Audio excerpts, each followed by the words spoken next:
Rick Sanchez might seem like just a cynical drunk with a portal gun, but there's a lot more to him than that. Behind the sarcasm and genius-level inventions is a man built out of grief, rage, and a desperate need to stay one step ahead of pain. Rick travels across realities like it's nothing, but really, he's running. From every version of the truth he can't face, from the people he's hurt, from himself. Let's do this then!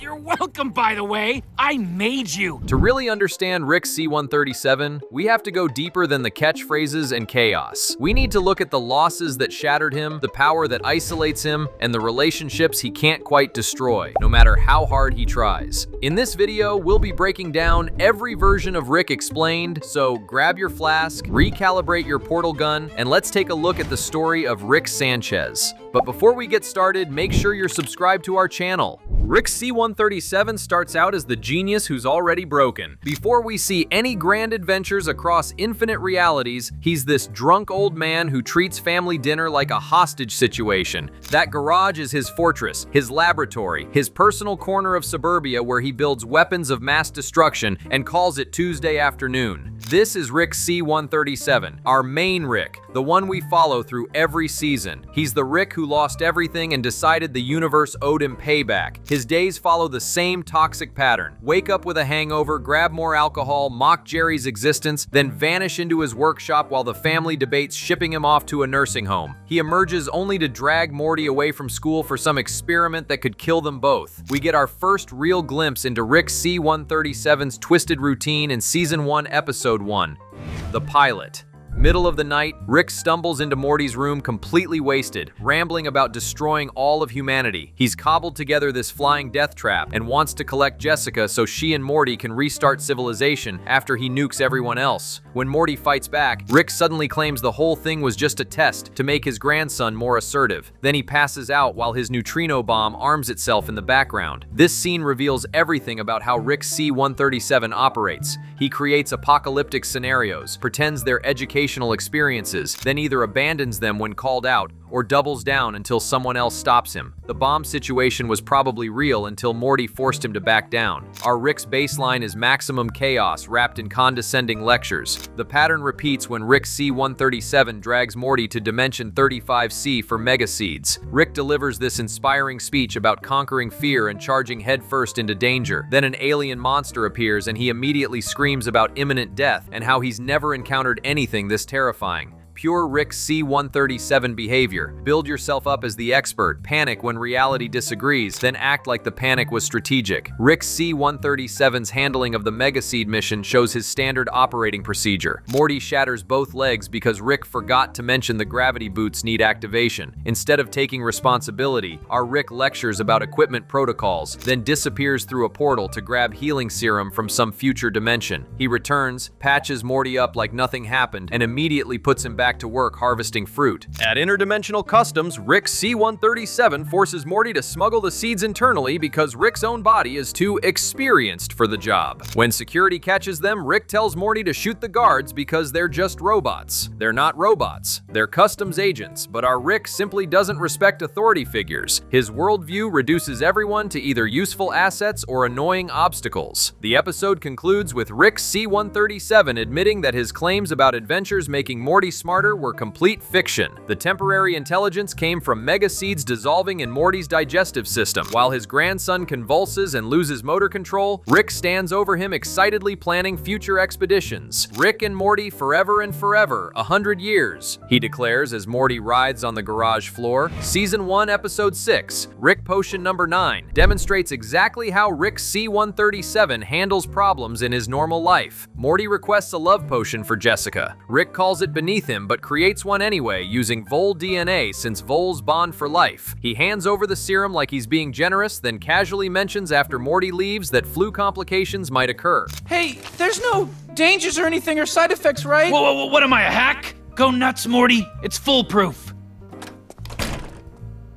Unless she has the flu. Jessica has the flu. The potion spreads through the school dance and suddenly everyone wants Morty romantically. Rick C-137's fix? An antidote using praying mantis genetics because mantises are vole opposites. They mate once, then kill their partners. Now everyone wants both romance and cannibalism with Morty. Our Rick's third attempt mixes DNA from 7 different species including koala, shark, and dinosaur. When Morty questions how this creates normal humans, Rick C-137 explodes. You want me to show my math? Are you the scientist or the kid trying to get laid? The result transforms Earth's population into grotesque flesh monsters Rick names Cronenbergs. Here's what makes Rick C-137's world so disturbing. He never actually solves anything. When the entire planet becomes uninhabitable, our Rick's solution involves finding a dimension where he fixed everything but died accidentally. They bury their alternate corpses in the backyard and assume their dead selves' lives. Problem erased, Rick C-137 style. This becomes crucial later because Rick C-137 and Morty are now technically the only original characters we follow. The family they're living with belongs to the dead Rick and Morty they replaced. Our Rick has been doing this dimension-swapping routine for years, abandoning realities whenever his mistakes pile up too high. But here's the thing. C-137 isn't the only Rick out there, not even close. There are Ricks who sold out, Ricks who rebelled, and Ricks who formed governments. We'll be talking about those Ricks later, and trust me, they make C-137 look almost normal. If you think this Rick is bad, wait till you meet the others. Rick C-137's everyday existence runs on complete moral bankruptcy. He generates catastrophes, worsens them through arrogant experimentation, then escapes accountability by abandoning whole realities. The cluttered garage, constant drinking, family contempt, everything serves one function. Our Rick has constructed a lifestyle where consequences never stick because infinite dimensions mean infinite escape routes. His routine depends on the mythology that superior intelligence justifies any action. But examine it closely, and the foundation crumbles. Rick C-137 requires Morty as an unquestioning sidekick who never challenges his methods. He needs a family that provides stability while tolerating his destruction. He craves problems to solve so he can demonstrate his brilliance, even when he creates those problems himself. Right now, this system functions perfectly for Rick C-137. The garage stays equipped with stolen alien technology. Morty continues following him into danger.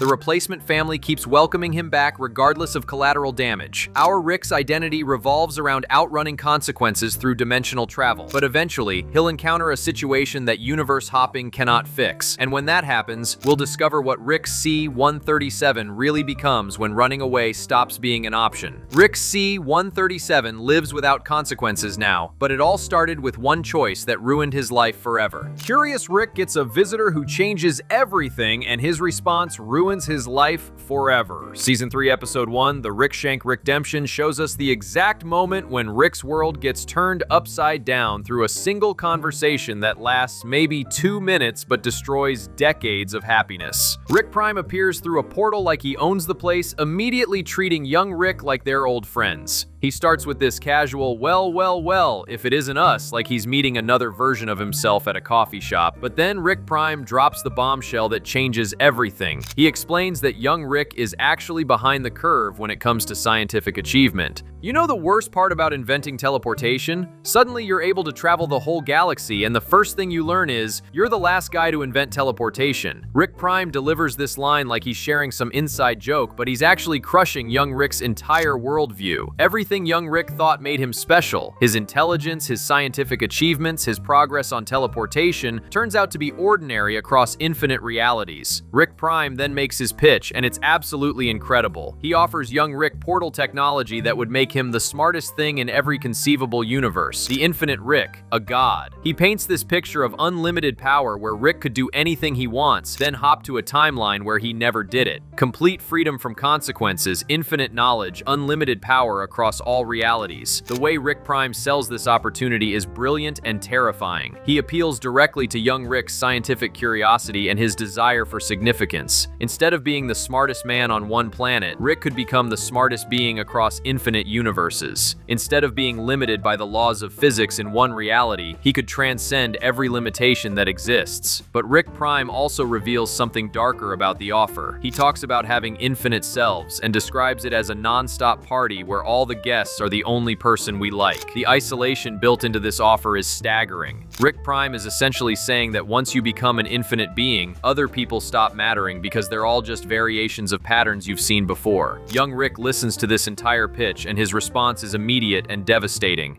Sounds lonely. That's it. 2 words that completely reject everything Rick Prime just offered. Young Rick identifies the core problem with infinite power. It separates you from genuine human connection. He sees right through the appeal of godhood to the emptiness underneath. Rick Prime gets genuinely confused by this response. Lonely?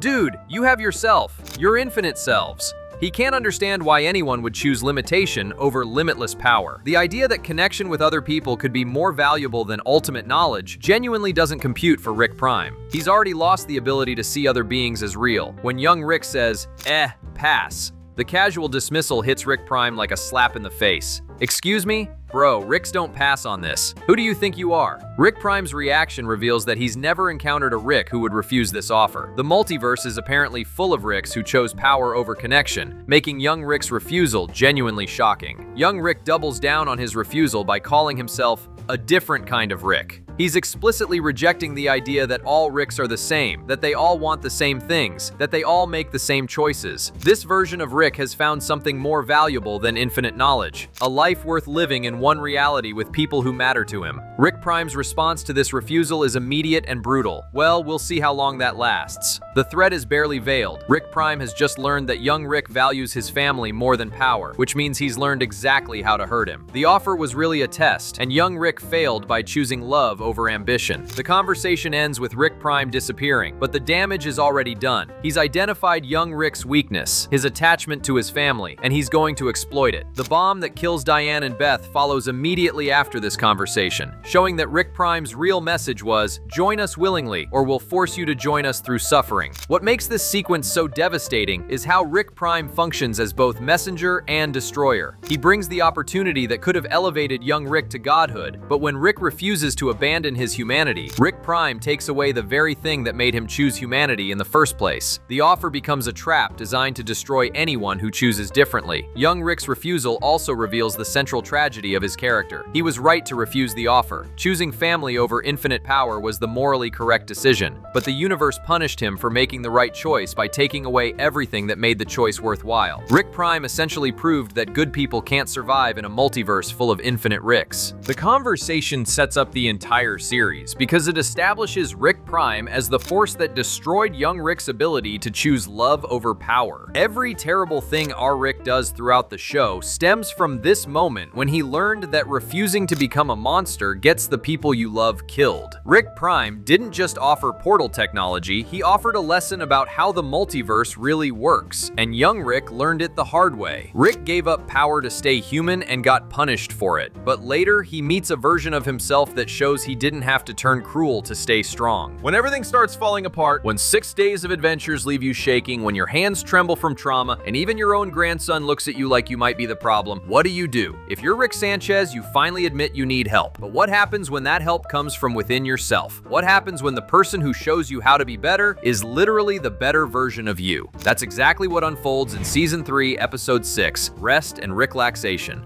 After a brutal 6-day adventure that leaves both Rick and Morty completely broken down, they decide to visit an alien spa. Rick's hands shake uncontrollably, Morty breaks down crying. For the first time, Rick admits he might hate himself and thinks he deserves to die. At the spa, they try a detox machine that supposedly removes all toxicity. The machine works, but in the most twisted way possible. It literally separates their toxic traits from their healthy ones, creating 4 distinct people: Healthy Rick, Toxic Rick, Healthy Morty, and Toxic Morty. Here's where things get fascinating. Healthy Rick becomes everything we never knew Rick could be. He's supportive, emotionally mature, and genuinely caring. When he accidentally hurts someone's feelings at the spa, he apologizes sincerely and takes responsibility. He tells Morty he's proud to be his grandfather. He uses his genius for positive problem solving instead of destruction. This version of Rick, Healthy Rick, shows us what mentorship could look like if it came from a place of wellness instead of dysfunction. Healthy Rick encourages Morty to pursue Jessica with confidence. He builds him up instead of tearing him down. He demonstrates emotional intelligence and moral reasoning that regular Rick completely lacks. But the episode gets really complex when we see what the machine considered toxic about Rick. Toxic Rick contains all the traits we usually associate with Rick: the genius, the confidence, the willingness to make hard decisions. But he also has the lying, the manipulation, the God complex, and the desperate need to control everything. The controversial truth this episode reveals is that Rick's toxicity might be inseparable from his effectiveness. Healthy Rick is kind and supportive, but he also becomes passive when faced with real danger. When toxic Rick threatens to make the entire world toxic, healthy Rick initially refuses to intervene, saying they have no right to choose which worlds get saved. Toxic Rick, meanwhile, represents everything wrong with Rick's usual approach to relationships. He's desperate to merge back with his healthy half, but only because he needs that part of himself to function. He's controlling, manipulative, and completely dependent on having power over Morty. When he's separated from his healthy traits, his genius becomes purely destructive. The episode shows us that Rick's normal personality is a combination of these extremes. His intelligence comes packaged with arrogance. His ability to make tough decisions comes with emotional detachment. His survival instincts come with cruelty and selfishness. What makes this story brilliant is how it explores the nature of personal growth. Healthy Rick represents the person Rick could become if he worked on himself. He shows patience, empathy, and genuine care for others. He takes responsibility for his actions and tries to make amends when he hurts people. But the episode also suggests that this kind of radical change might come at a cost. Healthy Rick loses some of Rick's edge, his willingness to do whatever it takes to survive and protect his family. When real danger comes, he hesitates to act because his moral compass points toward non-interference. The climax reveals something crucial about how change actually works. Rick can only defeat toxic Rick by understanding what his toxic half truly values. Despite all his claims about being superior and independent, toxic Rick cares deeply about toxic Morty. Rick uses this knowledge to force the merger, shooting toxic Morty with a virus that will kill him unless toxic Rick agrees to reunite. This moment shows that even Rick's worst traits come from somewhere real. His toxicity includes his attachments to people, his irrational need to protect those he loves even when it hurts them. The machine separated these feelings as toxic because Rick himself sees emotional attachment as a weakness. Toxic Rick reveals that he's been trapped in Rick's brain for 70 years, suggesting these destructive patterns have been building for decades. He represents all of Rick's accumulated pain, anger, and defensive mechanisms. But even toxic Rick shows genuine care for toxic Morty, proving that Rick's capacity for love exists even in his worst form. Healthy Rick, on the other hand, demonstrates what Rick could accomplish if he channeled his genius through kindness instead of cruelty. He's still brilliant, still capable, but he uses his abilities to lift others up rather than tear them down. He shows genuine interest in Morty's happiness and growth. By the end of the episode, Rick has merged back into his normal self, a complex mix of healthy Rick and toxic Rick traits. But something has changed. He's experienced what it feels like to be purely healthy, and that knowledge stays with him. He's also seen what his toxicity looks like when it operates alone, and that awareness matters too. The episode suggests that real growth might come from understanding both sides of ourselves. Healthy Rick serves as a guide to what Rick could become, but the episode makes clear that the path forward involves integration, both versions working together rather than elimination of one or the other. Toxic Rick and healthy Rick together show us that mentorship sometimes comes from within, from the parts of ourselves that we keep buried under layers of hurt and defensive behavior. Healthy Rick proves that Rick is capable of being supportive, encouraging, and emotionally intelligent. Toxic Rick shows that even his worst behaviors stem from real feelings and genuine attachments. The real controversy here is that the episode suggests Rick's toxic behavior might be partially by choice. He has both healthy Rick and toxic Rick inside him. He just usually chooses to express the toxic side because it feels safer than vulnerability. After seeing what a better version of himself could be, Rick then finds out that even the worst version of himself was never really in control, pushing him to fear that maybe he isn't either. Rick's world made perfect sense until it completely fell apart. He was the smartest person in the universe, period. One family, one Morty, one reality where his genius reigned supreme. His garage was his kingdom, and nobody questioned the king. Then armed Ricks kick down his door during breakfast. Season 1, Episode 10, Close Rick Counters of the Rick Kind, drags Rick kicking and screaming into a reality he never wanted to face. 27 Ricks across different dimensions have been murdered, and the Council of Ricks thinks our Rick did it. They haul him to the Citadel of Ricks, this massive headquarters where thousands of Rick variants have formed their own government. Walking through that citadel destroys everything Rick believed about himself. He always thought he was special, the one true genius in a universe full of idiots. But suddenly he's surrounded by cowboy Ricks, robot Ricks, alien Ricks,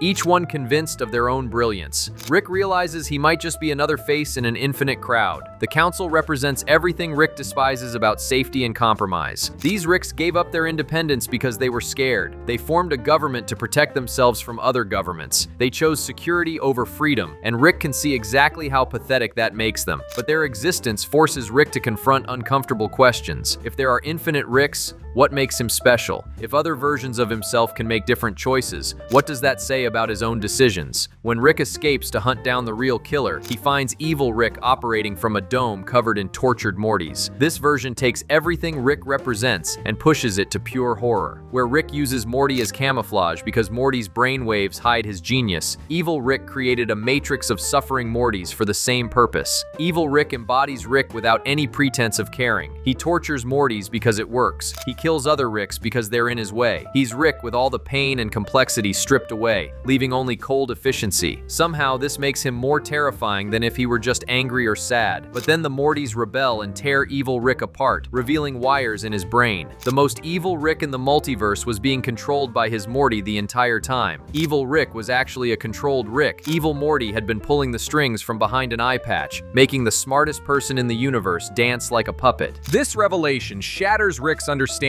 of intelligence and power. Throughout the episode, Rick treated Morty exactly like evil Rick did, as human camouflage, as a tool, as expendable protection. Rick openly calls Morty a perfect, impenetrable suit of human armor because he's as dumb as I am smart. But if evil Morty could control evil Rick completely, turning him into a controlled Rick, what does that say about Rick's relationship with his own Morty? The supposedly inferior person was actually running the show, and the genius never even knew it. Evil Rick controlled Rick represents the ultimate nightmare scenario for Rick. Here's a version of himself who thought he was making his own choices, who believed his cruelty and intelligence made him superior, but was actually just following orders the entire time. Evil Rick wasn't even really evil by choice. He was programmed to be evil by someone he considered beneath him. The tragedy of evil Rick controlled Rick is that he believed he was the mastermind. He thought his ruthlessness came from his own strength and decisions. Finding out he was just a remote-controlled puppet makes everything he did meaningless. He was never really making choices at all. This discovery forces Rick to question everything about agency and control. Evil Rick looked exactly like any other Rick. Brilliant, cruel, independent. But underneath, he was just hardware being operated by someone else's software. The controlled Rick shows that even the most evil, most confident version of Rick can be manipulated without knowing it. Evil Rick controlled Rick also reveals how vulnerable Rick's intelligence can be. All that genius, all that scientific knowledge, all that supposed superiority, and he still got turned into someone else's tool. The wires in his brain show that even Rick's most defining characteristic, his intellect, can be hijacked and redirected. After this experience, Rick can never go back to his old certainties. He's still brilliant, still dangerous, still the smartest person in most rooms. But now he operates with the knowledge that intelligence alone might not be enough. The controlled Rick proves that even genius has blind spots. Even the smartest person can become someone else's puppet. Evil Rick serves as a warning about what happens when you stop paying attention to who's really in charge. He thought he was the one calling the shots, making the plans, deciding who lives and dies. In reality, he was just executing someone else's program. This version of Rick forces our Rick to become more paranoid, more aware that his autonomy might be under threat. The controlled Rick shows that manipulation can be so complete that the victim never suspects anything. Even when evil Rick was torturing Mortys and killing other Ricks, he genuinely believed these were his own choices. The evil Rick marks the end of Rick's comfortable assumption that his intelligence makes him immune to manipulation. Here's proof that even the most ruthless, most evil version of Rick can be turned into someone else's remote-controlled weapon. But confronting this possibility also makes Rick more determined to maintain his agency. Seeing what happened to evil Rick, how completely his autonomy was stripped away without him even knowing, makes Rick more vigilant about protecting his own free will. The controlled Rick represents everything Rick fears most: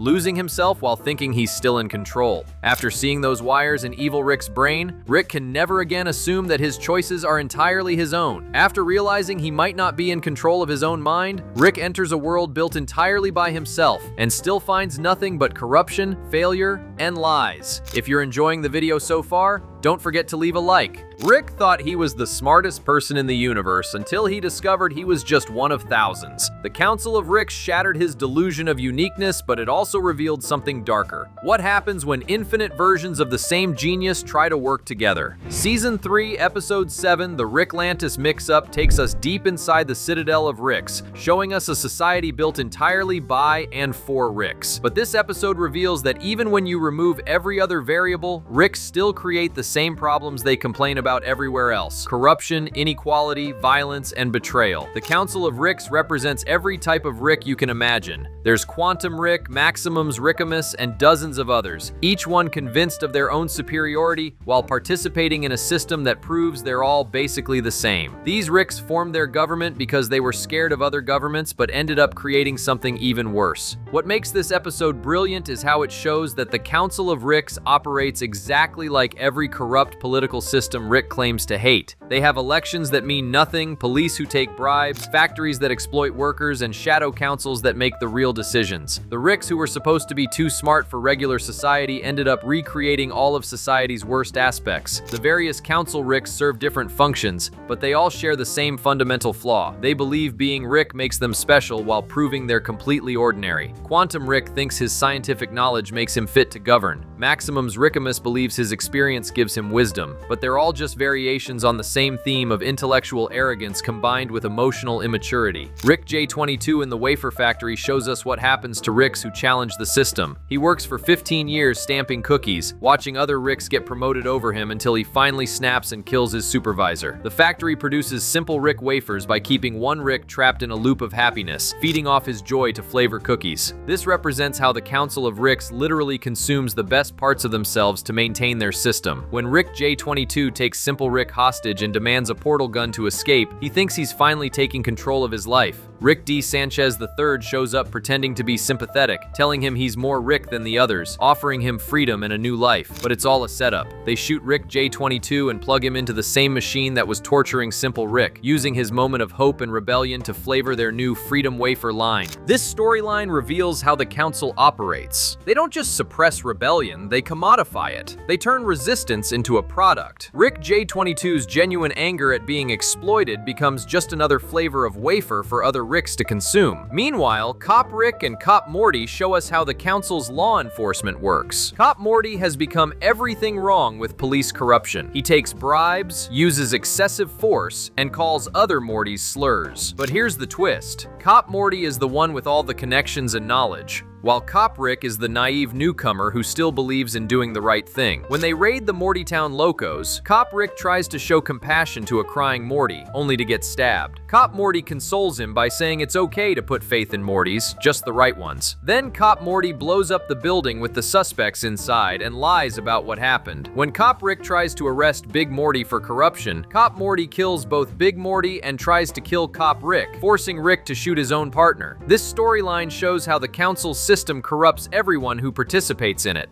Even the Mortys become enforcers of Rick oppression. Cop Morty has internalized Rick's supremacy so completely that he commits violence against other Mortys to maintain the system. The election subplot reveals the Council's political theater. Candidate Morty runs for president against various Rick candidates, each one representing a different type of political stereotype. When candidate Morty actually starts gaining support by talking about real issues, campaign manager Morty gets nervous and suggests he drop out. But candidate Morty's success leads to his assassination attempt by his own campaign manager, who has been given secret files showing that candidate Morty is actually Evil Morty. The assassination fails. Evil Morty wins the election and immediately executes all the Shadow Council Ricks who thought they were really in charge. Evil Morty's rise to power represents the ultimate corruption of the council system. He used their own democratic processes to gain control, then eliminated everyone who might oppose him. The floating bodies at the end of the episode, campaign manager Morty, investigator Rick, all the Shadow Council members, show that even within a society of supposed genius, geniuses, manipulation and violence determine who really holds power. Season 3, Episode 4, Vindicators 3, The Return of Worldender, shows us a different aspect of Rick's relationship with potential collaborators. The Vindicators are supposed to be heroes, but Rick sees them as pretentious frauds who take themselves too seriously. When drunk Rick creates elaborate death games for them, he's really testing whether they live up to their own hype. The Vindicators fail every challenge because they lack genuine connection to their supposed values. Supernova talks about justice while murdering her own teammates. The team falls apart due to personal drama and ego conflicts. They're just as petty and self-serving as anyone else, but they hide it behind superhero costumes and noble speeches. Both episodes show that Rick's problem with groups runs deeper than just antisocial behavior. Whether it's other Ricks or supposed heroes, every collective Rick encounters reveals the same pattern. High ideals corrupted by personal ambition, power structures that benefit those already in charge, and violence justified by claims of greater good. The Council of Ricks represents the ultimate failure of Rick's worldview. If even infinite versions of the smartest person in the universe can't create a functional society, what hope does anyone else have? But maybe that's exactly Rick's point. All societies are doomed to corruption because they're made up of people, and people are fundamentally selfish and stupid, even when those people happen to be Rick Sanchez. After seeing that even Ricks build corrupt systems, Rick faces something worse. A friend turned enemy who knows how to break him. Rick thought his worst enemy would be some alien emperor or cosmic god. Turns out his nightmare has feathers and used to be his best friend. Season 4, Episode 10, No Mort, Return of the Jerry throws Rick into the worst fight of his life. Space Beth's war against the bugs leads them all to this massive planet-killing ship. Rick thinks he's gonna rescue everyone and be the hero. Instead, he walks into a room and sees the one thing that can actually break him. Phoenix Person stands there waiting. This used to be Bird Person, Rick's oldest friend, the guy who understood him better than anyone. But the Galactic Federation dug up his corpse, rebuilt him with robot parts, and turned him into their personal Rick-killing machine. Rick tries to be cool about it. Hey, remember me? I killed Tammy for you. But Phoenix Person just gets more pissed. Turns out the Federation messed with his brain so much that he actually loved Tammy. Rick killed the woman Phoenix Person thinks he was supposed to marry. Great job, Rick. This whole fight is basically Rick getting his ass kicked by his own past. Phoenix Person knows exactly how Rick fights because they used to fight together. He knows Rick's tricks, his weapons, his weak spots. The Federation took everything good about their friendship and turned it into the perfect way to hurt Rick. And Phoenix Person is strong, like really strong. He throws Rick through walls, blasts him with lasers, beats the crap out of him while Rick tries to crack jokes or talk his way out of it. Nothing works. For once, Rick faces someone who knows him completely and uses that knowledge to destroy him. The really messed up part is what this fight represents. Rick always pushes people away because he thinks they'll betray him eventually. Well, here's his proof. His best friend literally came back from the dead to murder him. Rick's worst fear about relationships just came true in the most literal way possible. Phoenix Person keeps beating Rick down while throwing their history in his face. Every adventure they had together, every time Rick ran away when things got hard, every time Rick chose being alone over being a good friend. Phoenix Person remembers it all and he's pissed about all of it. Rick starts bleeding everywhere. His robot guts are spilling out while Phoenix Person stomps on his organs. Rick is actually dying here and he knows it. The guy who always has a plan, always has an escape route, always finds a way to win. He's about to get murdered by his best friend. This is Rick's worst nightmare playing out in real time. The person who knew him best, who saw through his lies and still cared about him anyway, has become the thing that's gonna kill him. All of Rick's paranoia about friendship just got proven right in the worst possible way. The only reason Rick survives is because Jerry saves him. Jerry, the guy Rick makes fun of constantly, has to rescue Rick from his own friend. Jerry uses Tammy's dead body like a puppet to distract Phoenix Person long enough for Space Beth to shut him down. But even after they win, even after Rick brings Phoenix Person home hoping to fix him, his friend immediately tries to kill him again. Rick has to shut him down and just sits there in his garage staring at the broken pieces of someone he used to care about. Phoenix Person shows Rick what happens when you spend your whole life expecting people to hurt you. Eventually they do, but maybe it's because you pushed them away so hard that when they came back swinging. The Phoenix Person's Rick is Rick at his most broken. He's facing an enemy who used to be his friend, getting beaten up by someone who knows every one of his secrets. This Rick has to deal with the fact that his biggest fear about relationships, that they always end in betrayal, just became literally true. This version of Rick proves that sometimes the thing that destroys you comes wearing a familiar face. Sometimes your worst enemy is someone who used to love you, and sometimes the person who knows you best is the one who can hurt you most. Phoenix Person is what happens when Rick's emotional damage gets turned into an actual weapon and pointed right back at him. And the scariest part is, Rick probably deserved it. After getting torn apart apart by a friend who knew him best, Rick faces a different kind of defeat, one where he loses to love, family, and a selfie. After being hurt by his closest friend, Rick faces a tougher fight, losing to his own pride and the family he can't control. Rick thought he was above everyone, especially politicians. Then he met the one person more stubborn than him, the President of the United States. What started as a simple monster hunt turned into a battle that would change Rick forever.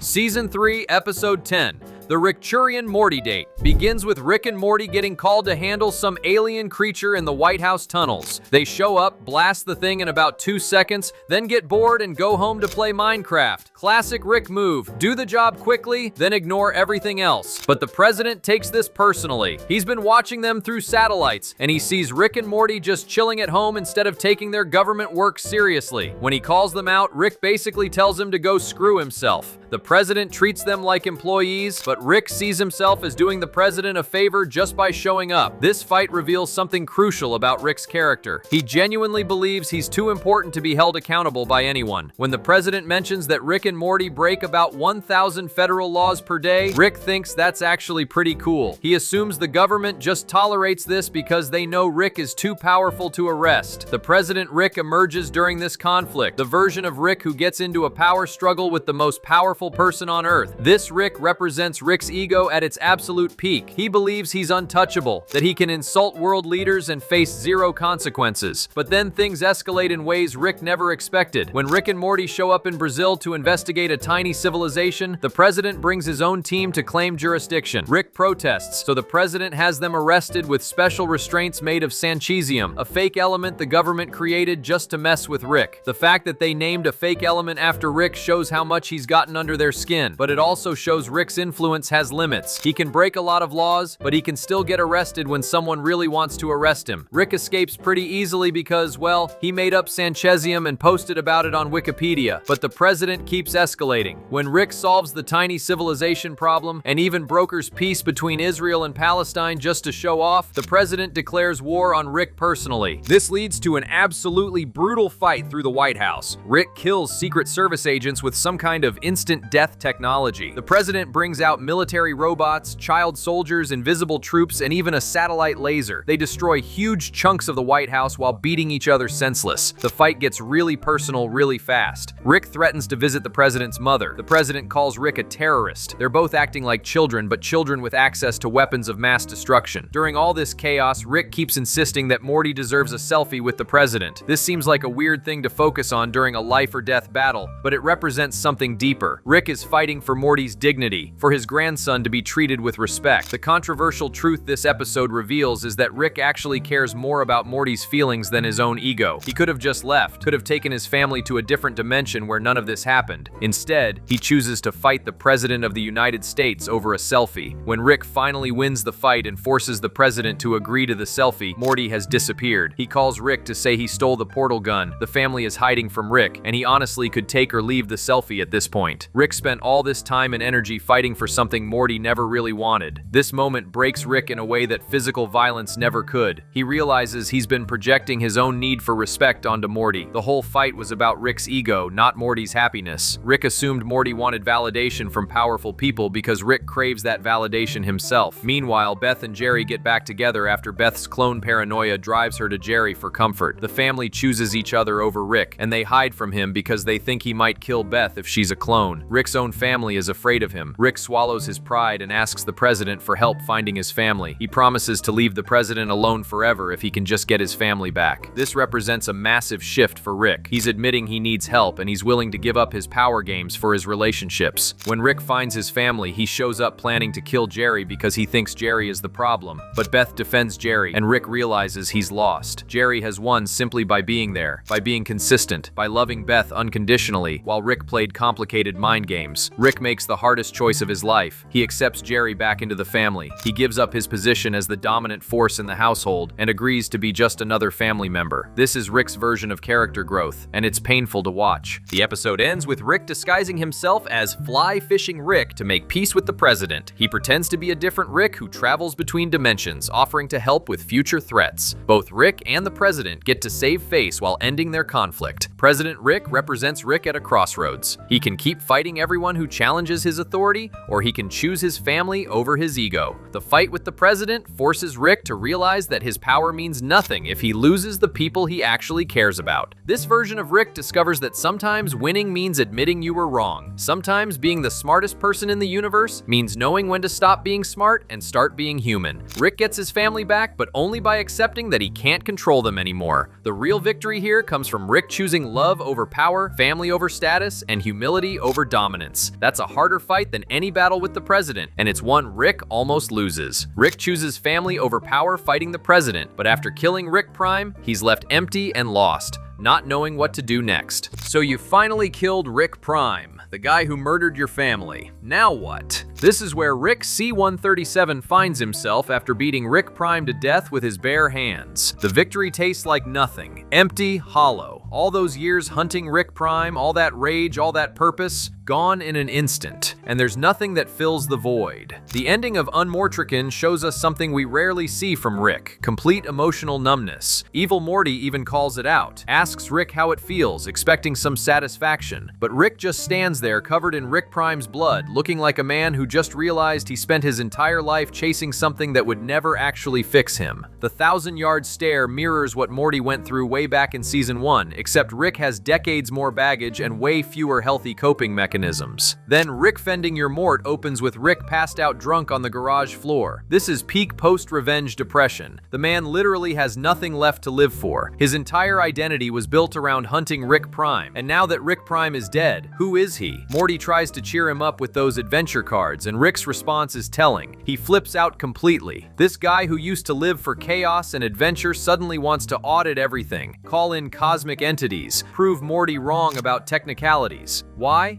Because structure and rules feel safe when your whole world just collapsed. Here's the controversial truth nobody wants to admit. Rick was probably happier when he was hunting Rick Prime. At least then he had purpose. At least then his pain meant something. The revenge gave his suffering a direction, a goal, a reason to keep existing. Take that away and what's left? Just a broken old man who destroyed countless lives and relationships in pursuit of killing Rick Prime. Something that ultimately meant nothing. The Observer audit becomes this weird metaphor for Rick's mental state. He's obsessing over details, trying to control every narrative, desperately attempting to prove that his adventures with Morty have meaning. But watch how he reacts to the clips. He's defensive, angry, constantly trying to explain away their mistakes. The man is having a full identity crisis in real time. What makes this even more brutal is how Rick treats the whole situation. When the Observer starts showing embarrassing clips of the family, Rick just wants it to stop. The guy who used to thrive on chaos and humiliation suddenly wants peace and quiet. That's Trauma Response 101. When you've been through something devastating like finally killing Rick Prime, even normal stress becomes unbearable. The most telling moment comes when Rick admits to Morty that he appreciates what Morty was trying to do with the punch cards. For Rick to acknowledge Morty's emotional intelligence and actually thank him, that's character development born from rock bottom. When you lose everything that defined you, including your lifelong quest to kill Rick Prime, you start noticing the people who stuck around anyway. But here's where it gets interesting. Rick still defaults to control and manipulation. He tricks the observers by pretending to show a defensive clip, then turns their own technology against them. Even in his broken state, Rick's instinct is to be the smartest person in the room. The difference is now it feels desperate rather than confident. He's not showing off his intelligence, he's clinging to it as the only piece of his identity that still works after Rick Prime's death. The episode ends with Rick and Morty agreeing to go on adventures again, but pay attention to how Rick says it. There's no enthusiasm, no manic energy, just resignation, like a man going through the motions because he has literally nothing else to do. The adventure cards represent structure, routine, something to fill the empty hours where he used to be consumed by hunting Rick Prime. This version of Rick is dangerous in a completely different way than before. Rick Prime was dangerous because he was nihilistic and detached. Pre-revenge Rick C-137 was dangerous because he was driven by rage and grief toward Rick Prime. But post-Rick Prime Rick, he's dangerous because he has nothing left to lose and no clear reason to keep existing. That's the kind of person who makes catastrophically bad decisions just to feel something. The scary part is how this emptiness might push Rick toward even worse behavior. When you have no moral center and no driving purpose after killing Rick Prime, what stops you from becoming Rick Prime yourself? Evil Morty warned about this. What happens after Rick kills Rick Prime? Maybe he kills himself next. Or maybe he becomes the very thing he spent his life hunting. Rick C-137 7's aftermath after killing Rick Prime shows us the lie we tell ourselves about justice and closure. We think if we just get even, if we just make Rick Prime pay, everything will be okay. But revenge never fixes you. It just leaves you empty, wondering what the hell you're supposed to do with the rest of your life when your entire reason for living just died with Rick Prime. After Rick loses all purpose with Rick Prime gone, he struggles to hold on to his true self when his mind starts slipping away. Rick Sanchez loves control. He controls dimensions, he controls people, and most importantly, he controls himself. But what happens when Rick loses control of who he is? Tiny Rick shows us the terrifying answer. When Summer begs Rick to help with a vampire problem at school, Rick initially refuses. The idea of going back to high school disgusts him, but then something changes his mind. Rick decides to transfer his consciousness into a teenage clone of himself, creating Tiny Rick. At first, this seems like the perfect solution. All of Rick's intelligence in a young, energetic body. The transformation happens quickly. Tiny Rick kills the vampire coach with ease, proving his competence. But then the real problem begins. Instead of returning to his old body immediately, Tiny Rick gets seduced by teenage life. He goes to parties, plays guitar, and becomes incredibly popular. The whole school loves him, and for the first time in decades, Rick experiences what it feels like to be genuinely liked without fear. Here's where things get disturbing. Tiny Rick starts forgetting who he really is. The teenage brain begins overriding Rick's adult consciousness, burying his deeper thoughts and memories. Summer notices this first when she sees Tiny Rick's artwork. Desperate messages like, "Help me, Morty and Summer," hidden in what appears to be normal teenage angst. When Tiny Rick performs songs at parties, the lyrics are literal cries for help. "Let me out. What you see is not the same person as me. My life's a lie. I'm not who you're looking at." The episode reveals something profound about identity. Rick's cynicism, his awareness of death, his cosmic perspective, these things that make him miserable also make him who he is. The teenage brain wants to suppress these dark thoughts, creating a wall around them. But without his darkness, Rick becomes hollow. Tiny Rick is popular and happy, but he loses everything that makes Rick himself. Summer realizes the danger while Morty gets distracted by his newfound social status. Jessica finally talks to him because of Tiny Rick's popularity. This creates a fascinating conflict. Summer wants to save Rick, while Morty wants to preserve his own happiness. The episode shows how selfish people can be when their interests conflict with doing the right thing. The crisis peaks when Tiny Rick gets expelled after Summer plants evidence in his locker. But instead of returning to his old body, Tiny Rick turns violent. He tries to destroy Rick's original body permanently, essentially committing murder-suicide. This scene is genuinely frightening because we see Rick completely lost to himself. When Rick finally returns to his original body, he's changed. He immediately goes to his basement and destroys all his other clone bodies from Operation Phoenix. This is significant. Rick abandons his backup plan for immortality. He accepts that his current body and life are what he has, and that trying to escape aging or death only leads to losing himself. The episode works because it asks a simple question. Would you rather be happy or be yourself? Most people would choose happiness, but Rick chooses authenticity. He would rather be miserable and real than happy and fake. This makes Rick both admirable and tragic. Tiny Rick also reveals Rick's deepest fear, losing his identity. Rick can handle physical death, but the idea of becoming someone else terrifies him. The episode suggests that our flaws and pain are not obstacles to overcome, but essential parts of who we are. Without his cynicism and depression, Rick becomes just another teenager. The vampire subplot serves as a perfect parallel. Vampires are creatures that have lost their humanity in exchange for power and immortality. Tiny Rick faces a similar choice. Keep the benefits of youth but lose his essential self. The difference is that Rick chooses to remain human, flaws and all. This episode transforms how we see Rick's character. His depression and nihilism are not just personality quirks. They are core parts of his identity that he will fight to preserve. Tiny Rick proves that even Rick Sanchez has lines he will not cross, and losing himself is where he draws that line. Rick losing himself as Tiny Rick leads directly to him facing his biggest fears and learning how to really care. Rick Sanchez has always been running from pain, from responsibility, from genuine connection. But after 7 seasons of chaos and destruction, something fundamental shifts in Fear No Mort. This episode shows us a Rick who has finally stopped running and learned how to be present for the people who matter most. The fear hole represents the ultimate test of character. When Rick and Morty discover this mysterious pit that forces people to confront their deepest fears, Rick's initial reaction is typical. He walks away. He refuses to engage with anything that might challenge his carefully constructed emotional walls. But when Morty jumps in anyway, Rick follows without hesitation. This simple action reveals everything about how Rick has changed. Inside the fear hole, Morty experiences a nightmare version of reality where Rick reunites with Diane, but slowly wastes away in the process. What makes this sequence devastating is watching Morty realize that his greatest fear involves Rick's happiness potentially meaning his own abandonment. The fake Rick in the fear hole exploits this insecurity, making Morty believe that Rick would choose Diane over him every single time. But the real transformation happens when Morty finally escapes and faces the actual Rick waiting outside.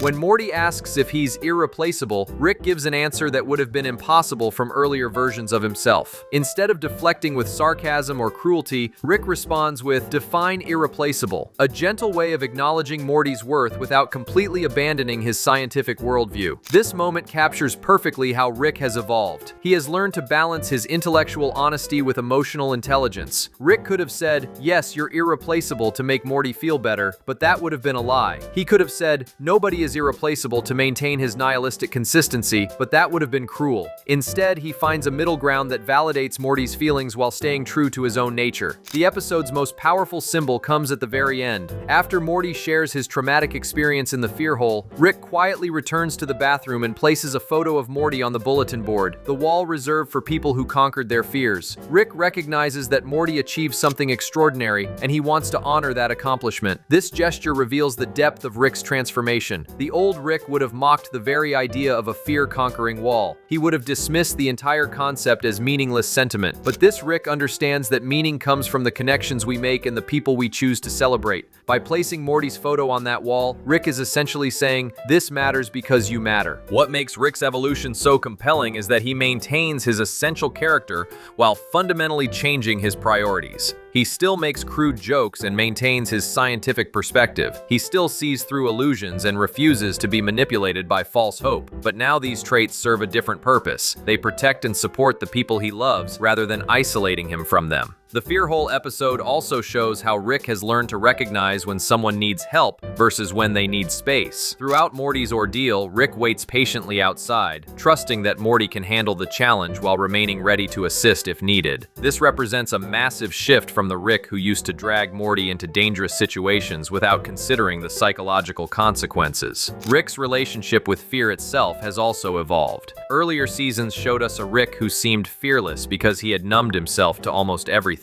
But this Rick acknowledges fear as a natural and sometimes valuable emotion. When Morty begs him not to enter the fear hole himself, Rick listens. He recognizes that some battles are worth avoiding, especially when the cost might be losing the progress he has made. The episode suggests that Rick's greatest achievement has nothing to do with science or interdimensional travel. His real accomplishment is learning how to be present in someone else's life without overwhelming them. He has discovered the delicate balance between caring enough to stay involved and respecting boundaries enough to let others grow. This version of Rick represents something revolutionary in the show's mythology. For the first time, we see a Rick who has processed his trauma enough to function as a positive force in his family's life. He has moved beyond using his intelligence as a weapon and started using it as a tool for understanding and connection. The photo on the bulletin board becomes a promise. Rick is choosing to stay engaged with the messy, complicated work of being someone's grandfather. He has returned from his long journey through grief and revenge with something more valuable than any scientific discovery: the wisdom to recognize what truly matters and the courage to protect it. Before we end this video, make sure you're subscribed, and I'll see you in the next one.